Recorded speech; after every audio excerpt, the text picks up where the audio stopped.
Oi pessoal, tudo bem com vocês? Eu sou a Tatiane, aluna do terceiro DS e embaixadora do projeto Arbo.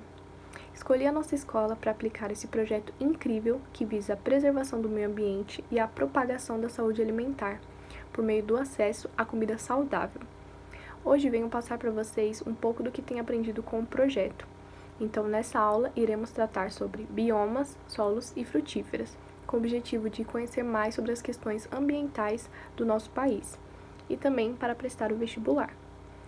Bom, por conta disso, a gente vai resolver 8 questões nessa aula, sendo 4 do primeiro tópico, que se trata de Cerrado e Mata Atlântica, e outras 4 do segundo tópico, que se trata sobre Amazônia e Caatinga. Para os primeiros e segundos anos, algumas coisas que a gente comentar podem ser ainda novas, mas fiquem tranquilos que tudo vai ser muito bem explicado. Para os terceiros anos, entra como revisão para o Enem. Gostaria de agradecer desde já à escola, ao projeto Arbo e aos professores Alan Pereira, de Geografia, e Denise Mendes, de Biologia, por abraçarem essa ideia. Gostaria de agradecer também à Raposa Ecológica, RECO, por ter se aliado ao projeto Arbo. Bora para a aula! Bom, antes de darmos início ao nosso primeiro tópico, vamos fazer a definição de alguns termos importantes. Bioma. Segundo o Instituto Brasileiro de Geografia e Estatística, o IBGE, o bioma é o conjunto de vida, vegetal e animal, definida pelo agrupamento de tipos de vegetação que são próximos e que podem ser identificados em escala regional, com condições geoclimáticas similares e histórias compartilhadas de mudanças, resultando em uma diversidade biológica própria, uma grande área de vida composta por um conjunto de ecossistemas. Por sua vez, ecossistemas são o conjunto dos relacionamentos que a fauna, flora, micro-organismos, sendo estes fatores bióticos relativo a fatores vivos, e o ambiente, composto pelos elementos solo, água e atmosfera, sendo estes fatores abióticos, relativo a fatores não vivos, mantêm entre si. Todos os elementos que compõem o ecossistema se relacionam com equilíbrio e harmonia e estão ligados entre si. Domínios morfoclimáticos. Os domínios morfoclimáticos representam a combinação de uma série de elementos da natureza, relevo, clima, vegetação, que se interrelacionam e interagem, formando uma unidade paisagística. No Brasil, o geógrafo Aziz Absaber foi o responsável por fazer essa classificação. Por último, temos o solo. O solo é a camada superficial da crosta terrestre, envolvendo um complexo composto de materiais, minerais e orgânicos.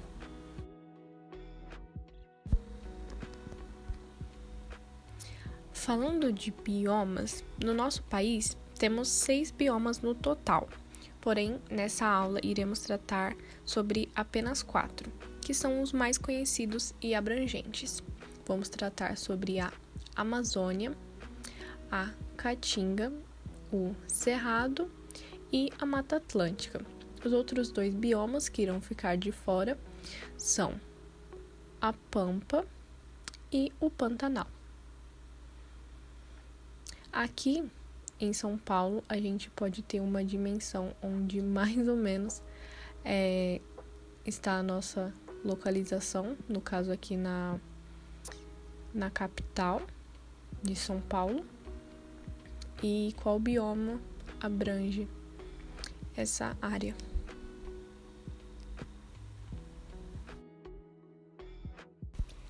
Agora damos início ao nosso primeiro tópico, Cerrado e Mata Atlântica. Cerrado. O Cerrado é o segundo maior bioma brasileiro, só perdendo em extensão para a Amazônia. Ele está localizado na parte mais central do Brasil. Ele abrange 22% do território nacional, o que equivale a 2 milhões de quilômetros quadrados em área. Presente nos estados de Goiás, Tocantins, Maranhão, Piauí, Bahia, Mato Grosso do Sul, Minas Gerais, São Paulo e Distrito Federal. Historicamente, a vegetação do Cerrado é condicionada pelo clima, características fisioquímicas do solo, fogo, profundidade do lençol freático e, mais recentemente, por atividades antrópicas, como criação de gado, desmatamento e agricultura. Explicando o que lemos agora, sobre as características fisioquímicas do solo. Em questão das características físicas, a gente tem como exemplo a textura e a permeabilidade. Em questão das características químicas, nós temos como, por exemplo, o pH e a matéria orgânica, isso entre outros. Lençol freático. O que seria um lençol freático? Um lençol freático é um reservatório subterrâneo de águas provenientes da chuva, que se infiltram no solo por meio de rachaduras ou fissuras. Pode ser definido como um aquífero natural em que o volume de água armazenada varia. E atividades antrópicas. Atividades antrópicas são aquelas que são provenientes do homem, da ação humana. O nome cerrado deve-se ao mosaico de ecossistemas composto por 11 fitofisionomias ou formas. Temos formações savânicas, tendo cerrado sentido restrito, parque de cerrado, palmeiral e vereda. Florestais, mata de galeria, mata ciliar, mata seca e cerradão. E campestres, campo sujo, campo limpo e campo rupestre. Nas imagens, nós temos o parque de cerrado, mata seca e o campo rupestre. Entrando um pouco nas formações savânicas, agora iremos falar do cerrado sentido restrito. O cerrado sentido restrito caracteriza-se pela presença de árvores baixas, inclinadas, tortuosas, com ramificações irregulares e retorcidas, e geralmente com evidências de queimadas, como podemos observar nas imagens. Os arbustos e subarbustos encontram-se espalhados, com algumas espécies apresentando órgãos subterrâneos perenes, xilopódios, que permitem a rebrota após queima ou corte. Os troncos das plantas lenhosas, em geral, possuem cascas com cortiça grossa. Cortiça é o material que forma a casca de algumas árvores, sendo essa cortiça fendida ou sulcata, ou seja, rachada. E as gemas apicais de muitas espécies são protegidas por densa pilosidade. Tati, o que são gemas apicais? As gemas apicais, elas fazem parte do caule e têm a função de desenvolvê-lo verticalmente, ou seja, sua altura. Então, numa planta, a gente tem as gemas apicais e elas são responsáveis por formar a altura dessa planta. Outra coisa, o que quer dizer densa pilosidade? Bom, pilosidade está referente a pelinhos, então, ou seja, bastante pelinhos. Então, essa vai ser a característica dessas gemas apicais. Continuando, nós temos que as folhas em geral são rígidas e coriáceas. O que são coriáceas? O que quer dizer esse termo, né? Coriáceas. Coriáceas quer dizer que ela vai ter um aspecto de couro. Provavelmente você já tenha se deparado com alguma folha que tenha um aspecto assim mais rígido e tem realmente um aspecto de couro. Essas características fornecem aspectos de adaptação às condições de seca, sendo isso chamado xeromorfismo. Então, mais um termo que aprendemos aqui. Só nesse slide a gente tem vários termos que comentamos, mas gostaria de ressaltar esse do xeromorfismo, que é a adaptação às condições de seca, e também xilopódios, que são os órgãos subterrâneos perenes. Agora vamos entrar um pouco mais na questão de clima e solos do cerrado. O clima do cerrado característico é estacional, apresentando duas estações, seca e chuvosa. O cerrado é formado principalmente por latossolos, o solo antigo, intemperizado, ácido e pobre em nutrientes. É conhecido por conter elevadas concentrações de alumínio, proveniente da vegetação que acumula o metal em suas folhas. Então, mais um termo que aprendemos aí é em relação a latossolos, ou seja, latossolo é um solo antigo. Berço das águas. O cerrado pode ser considerado berço das águas, pois nele concentram-se as nascentes de rios das bacias Amazônica, Platina e do São Francisco. Fatores fisioclimáticos como a distribuição do período de chuvas alta, evapotranspiração e infiltração de água nos solos, reservatórios subterrâneos, o aquífero Guarani. Então, aqui nessa imagem, nós temos a bacia do Paraná, bacia do Amazonas, bacia do Parnaíba, a bacia do São Francisco e a bacia do Jequitinhonha. E no texto, ele faz menção ao aquífero Guarani, que se diz respeito a águas subterrâneas. Então, no caso, ele não está presente na imagem, porque ele não está visível.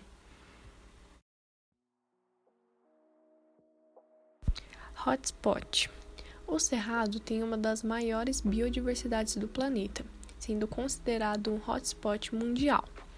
Ele abriga 5% da fauna mundial e 1/3 da fauna brasileira. Isso equivale a 320 mil espécies. São conhecidas mais de 6 mil espécies de árvores, 800 espécies de aves, 194 espécies da macrofauna e mais de 14 mil espécies de insetos. Lembrando que a macrofauna diz respeito às espécies visíveis a olho nu. Aqui sobre a fauna do cerrado, temos espécies como avestruz, tamanduá, raposa, tatu e assim por diante. Em questão da sua flora, temos frutos como a mangaba, o cajuzinho do cerrado, cagaíta, buriti, babaçu e outras espécies de plantas como a sempre-viva e as árvores como o ipê amarelo e a quaresmeira. O fogo é uma característica que acaba sempre nos remetendo a essas regiões mais secas. Então, no caso do cerrado, o fogo lá é sazonal, ocorrendo nas épocas mais secas do ano, onde elas acontecem de forma natural, por meio de raios e atritos de folhas secas em baixas umidades do ar. O fogo ele contribui para a regeneração vegetativa, fazendo a quebra de dormência de sementes e brotamento. De forma não natural, ele pode ocasionar destruição desenfreada se for descontrolado. Então, nesse caso, o fogo ele acaba auxiliando quando ele vem de forma natural. Porém, de forma não natural, ele pode causar danos ao invés de benefícios. Para finalizar a parte do cerrado, vamos comentar sobre as ameaças desse bioma. Bom, dos remanescentes, ou seja, do que resta existente, apenas 19,15% são de vegetação original. Então, temos aí um grande desmatamento. Das áreas de cerrado, 80% delas foram modificadas por ações antrópicas. Como a gente já tinha visto, esse termo se relaciona a ações do homem, como a expansão agropecuária, urbana e construções de estradas. 40% dessas áreas já perderam totalmente as suas características e os outros 40% perderam parcialmente. Nas imagens podemos acompanhar o que aprendemos. Nessa última imagem, nós temos um campo. Então, esse espaço vai ser usado para plantio. Então, a gente pode ver a diferença, né? A mata e ao lado o espaço próprio para o plantio. Então, ocorreu um desmatamento para chegar nesse estado, para ocorrer o cultivo. Agora vamos para a nossa famosíssima Mata Atlântica. Temos que, na época do descobrimento, ela abrangia 15% do território brasileiro.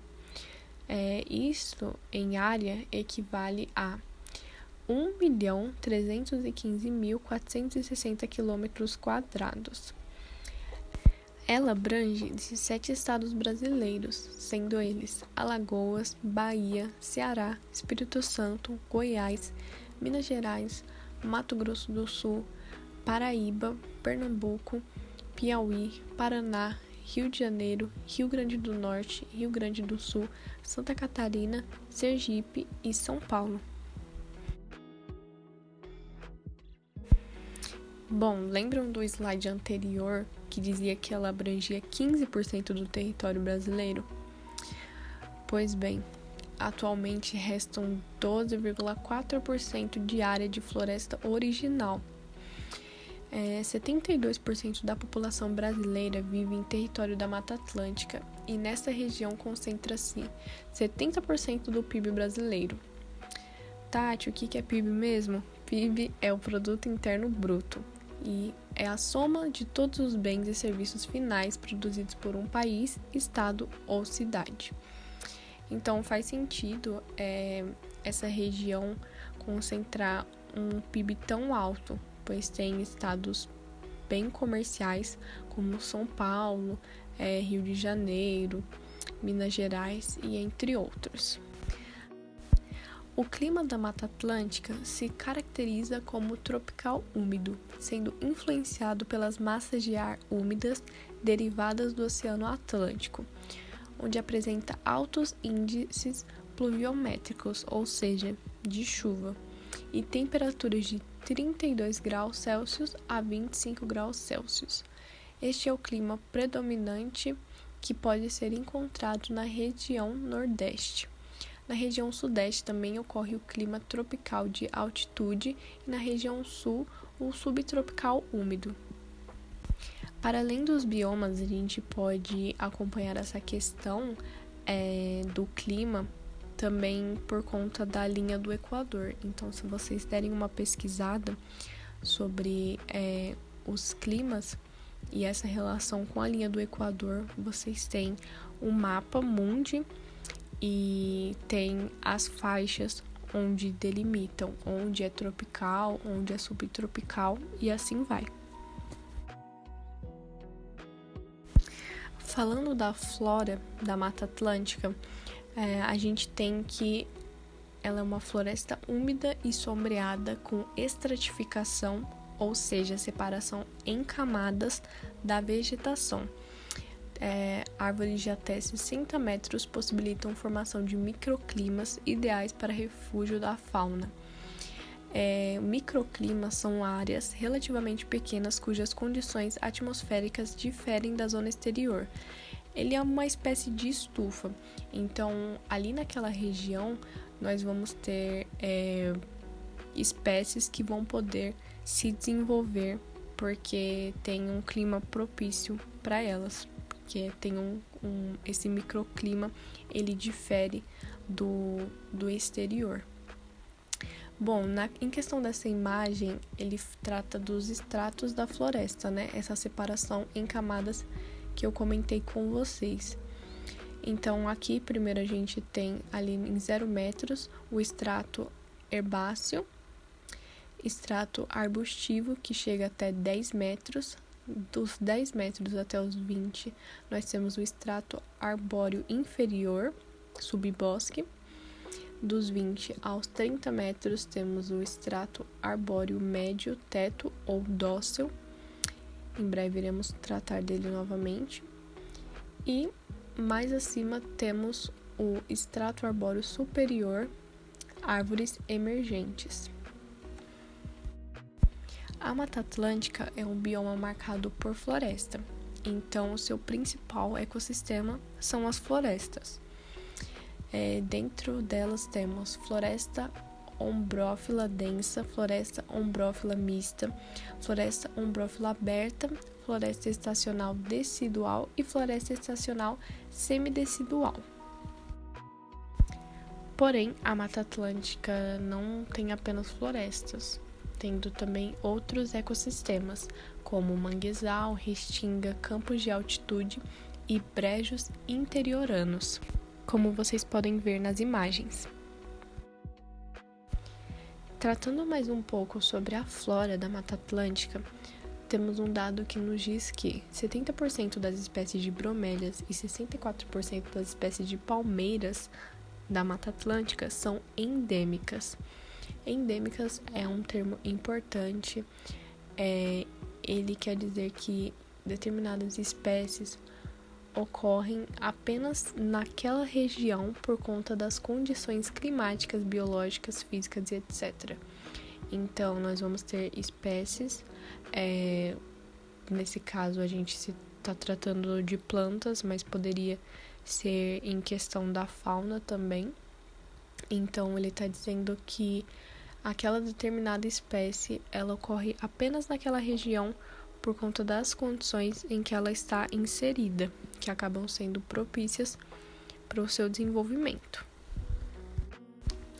Falando mais sobre a biodiversidade da Mata Atlântica, temos que ela é bem rica nisso. A Mata Atlântica abriga mais de 15.700 espécies de plantas, sendo 8.000 destas endêmicas, 2.208 espécies de vertebrados, 298 espécies de mamíferos, 992 espécies de aves, 200 de répteis, 370 de anfíbios, 350 espécies de peixes.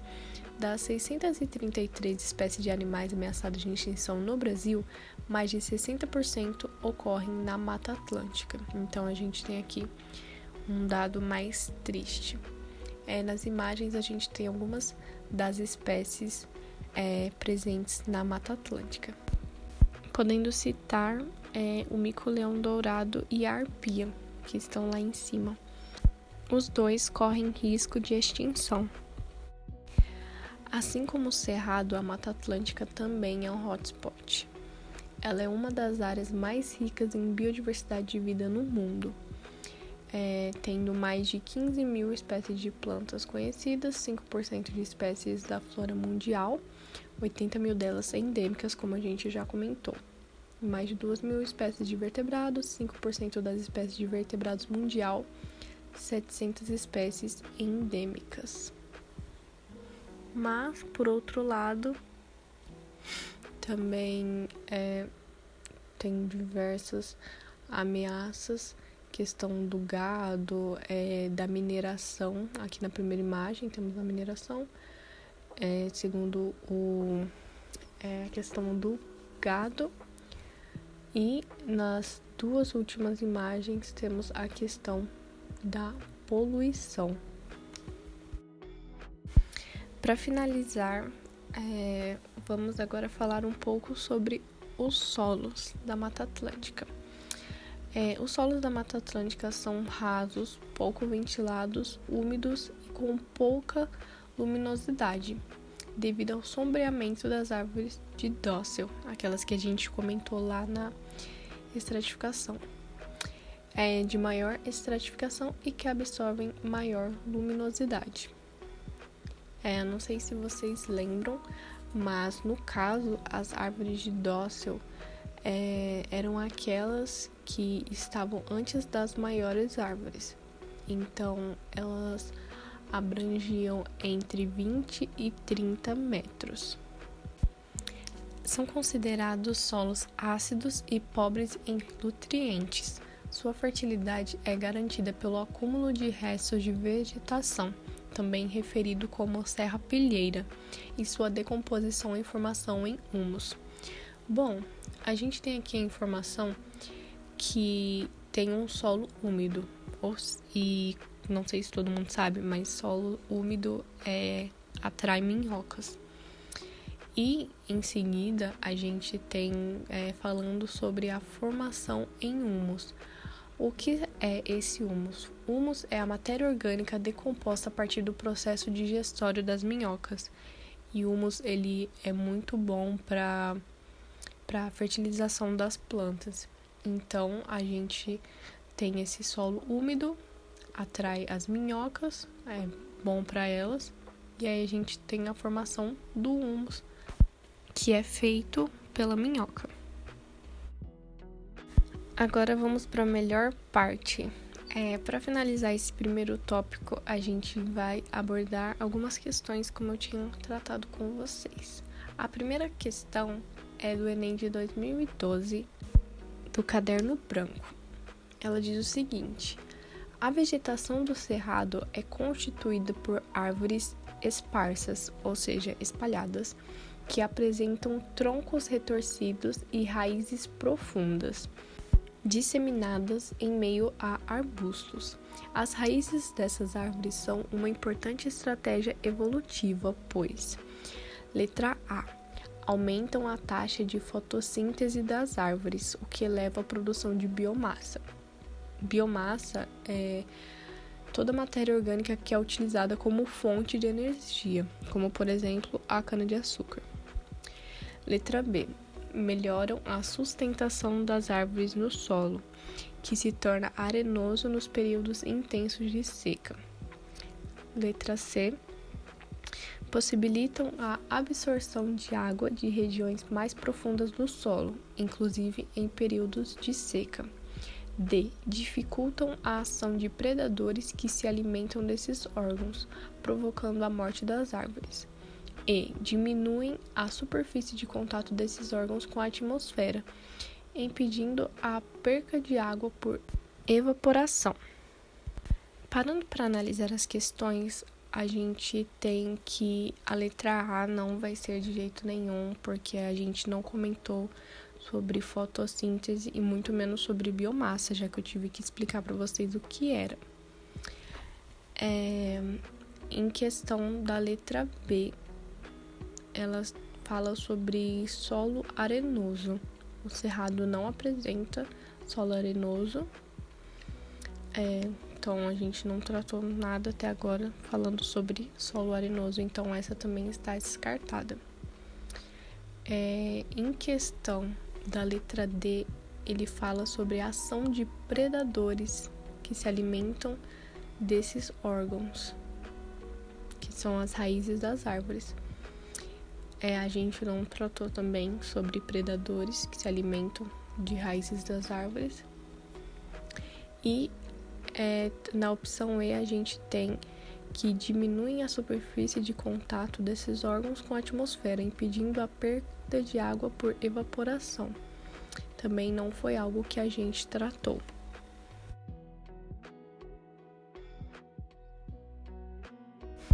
Logo, a gente tem que a resposta para a questão é a C.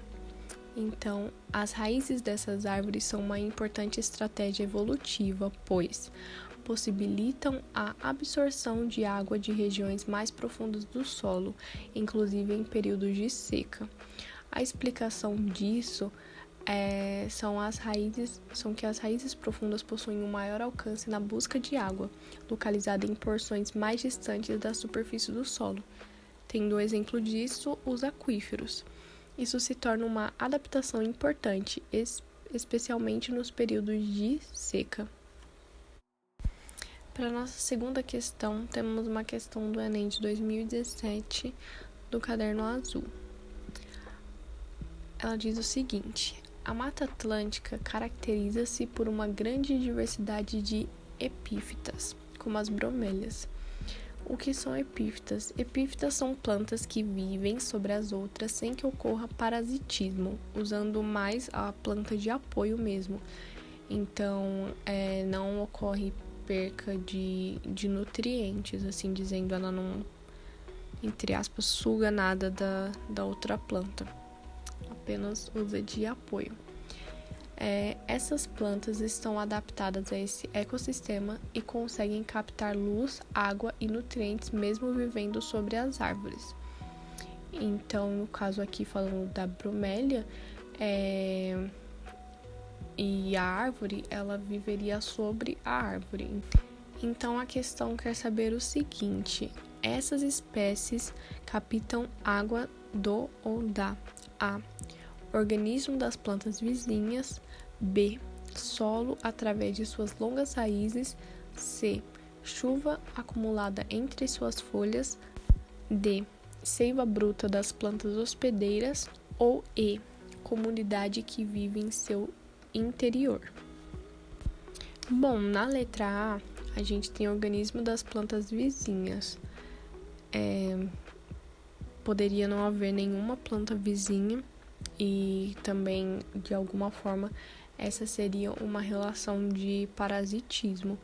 Então, seria uma planta epífita tendo uma relação de parasitismo com outra planta. A gente não tratou disso.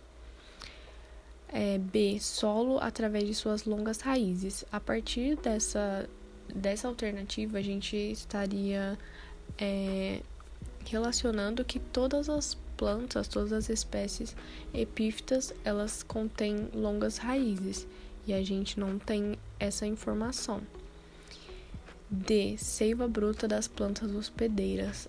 Analisando por termos novamente, a gente não viu nada sobre seiva bruta. E se ela tivesse acesso a essa seiva bruta das plantas hospedeiras, aí já não se trata mais de uma relação que não é de parasitismo, certo? Não se trata mais de uma epífita, porque ela está tirando algo daquela planta hospedeira. Item E, comunidade que vive em seu interior. Também não faz muito sentido para o contexto que a gente tem. A nossa alternativa é a C. Essas espécies captam água da chuva acumulada entre suas folhas. A explicação é o seguinte: plantas epífitas não causam prejuízos às outras plantas, pois o epifitismo é uma relação mais/0. Por conta do formato de suas folhas, as bromélias captam a água da chuva e não da planta onde ela está estabelecida. Coloquei até a fotinha aqui da bromélia para vocês terem ideia. Ela tem as suas folhas, elas são mais curvadas, então facilmente a água da chuva cai e entra no interior da planta. Uma coisa bem interessante de se comentar é sobre essa relação mais/0. Esse mais/0 diz respeito a quando um indivíduo se beneficia, ou seja, positivo, mais do outro, sem causar prejuízos. Então, 0 percas. E também não causa nenhum benefício para outra planta, então é como se nada, sabe? Vocês podem saber mais sobre isso pesquisando sobre relações ecológicas, que aí vocês têm um respaldo maior sobre essa termologia e sobre essas relações.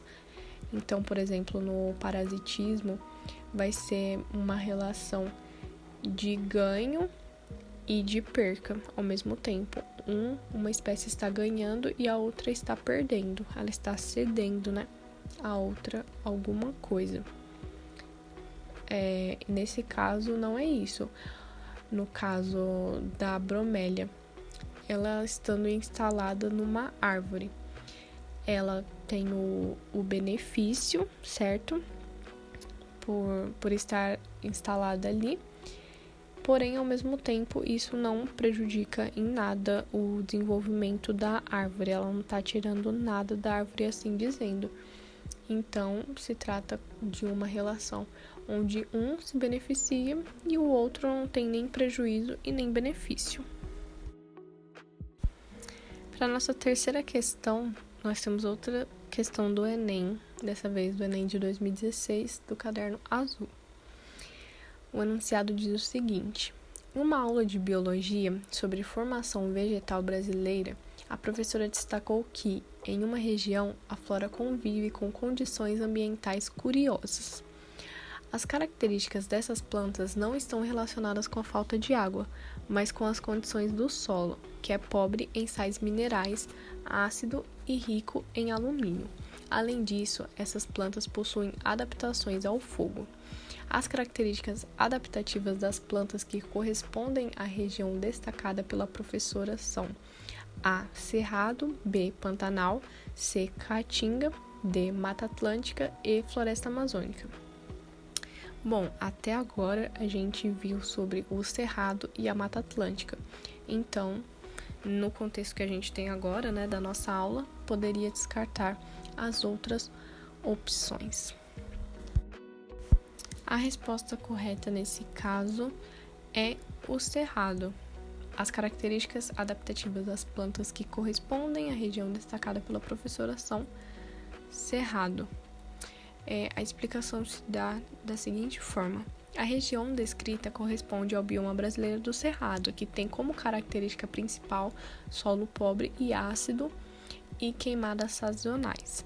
Para sobreviver neste ambiente, a vegetação possui adaptações como casca grossa e cutículas espessas, para evitar queimaduras, raízes profundas para obtenção de água e galhos contorcidos devido à toxicidade do solo. Então, vocês teriam facilmente essa resposta por conta da aulinha que tivemos sobre o Cerrado. Para finalizar o nosso primeiro tópico, nós temos nossa quarta e última questão. Ela é do Enem de 2012, do Caderno Azul. Ela diz o seguinte: muitas espécies de plantas lenhosas são encontradas no Cerrado brasileiro. Para a sobrevivência nas condições de longos períodos de seca e queimadas periódicas próprias desse ecossistema, essas plantas desenvolveram estruturas muito peculiares. As estruturas adaptativas mais apropriadas para a sobrevivência desse grupo de plantas nas condições ambientais do referido ecossistema são: A. Cascas finas e sem sulcos ou fendas. B. Caules estreitos e retilíneos. C. Folhas estreitas e membranosas. D. Gemas apicais com densa pilosidade. Ou E. Raízes superficiais, em geral aéreas. Bom, analisando por agora, a gente tem que não vimos nada sobre raízes superficiais, também não vimos sobre folhas estreitas, nem caules estreitos e nem cascas finas.